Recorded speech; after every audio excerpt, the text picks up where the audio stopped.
My mother-in-law mailed invitations to the entire family. My husband received one, his sister received one, even our neighbors received one. I didn't when I asked why. She smiled and said it's a family celebration. You don't belong on the guest list.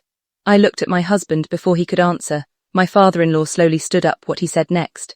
Changed that family forever. My name is Claire Dawson. My husband is Andrew Dawson. His parents are Judith and Michael Dawson. Andrew and I had been married for 5 years. Michael welcomed me from the very beginning. Judith never did. She believed no woman would ever be good enough for her only son. Every holiday came with criticism if I brought dessert. She complained it was too sweet if I stayed quiet. She called me unfriendly if I joined conversations. She said I wanted attention. I tried for years, birthday gifts, holiday dinners, helping whenever she needed something. Nothing changed. One afternoon Andrew came home holding a gold envelope. My parents are celebrating their 40th wedding anniversary. He smiled, throwing a huge dinner. I waited for my invitation. It never came. A few days later, his sister called me. Claire, did your invitation arrive? I quietly replied, there wasn't one. She became silent, apparently. Everyone in the family had received one, everyone except me. Andrew immediately called his mother. She didn't deny it. Instead she calmly said, I only invited family. Andrew answered, Claire is my family. Judith replied, she's your wife. That's different. Andrew ended the call without another word. I told him you should still go. He looked shocked. I'm not celebrating without you.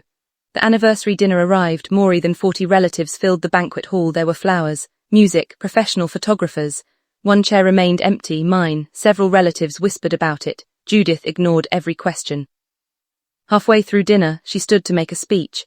I want to thank my wonderful family for always standing together. Before she could continue, a chair slowly moved across the floor. Michael stood up. For 40 years, he had rarely interrupted his wife. Everyone expected another short toast. Instead, he looked directly at Judith, then at the guests. Listened quietly for too many years. The room became completely silent. He continued. Claire wasn't forgotten. Was intentionally excluded. Several people looked at Judith. She stared at the table. Michael continued speaking. For 5 years, watched my wife treat Andrew's wife like an outsider. I stayed silent because I hoped things would improve. They didn't. Tonight, I refused to stay silent anymore. Judith tried to interrupt. Michael, he gently raised his hand. No, tonight it's my turn. He looked around the room. Family isn't decided by invitations. It's decided by love. If my son's wife isn't welcome, neither am I. Without another word, he removed the anniversary microphone, walked away from the stage and headed toward the exit. The entire room watched. Andrew stood immediately. I'm leaving too. His younger sister stood. So am I. One uncle pushed back his chair, then another. Within 2 minutes, nearly half the guests had quietly walked out. Judith stood frozen beside the stage.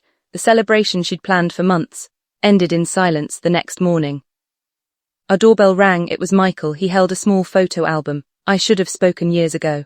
He apologized for remaining silent while Judith hurt me. Then he handed me the album. Inside were photographs from every family holiday during the past 5 years. Every picture included me. On the last page, Michael had written one sentence. Family isn't the people who accept you last. It's the people who stand beside you first. A week later, Judith asked to meet us.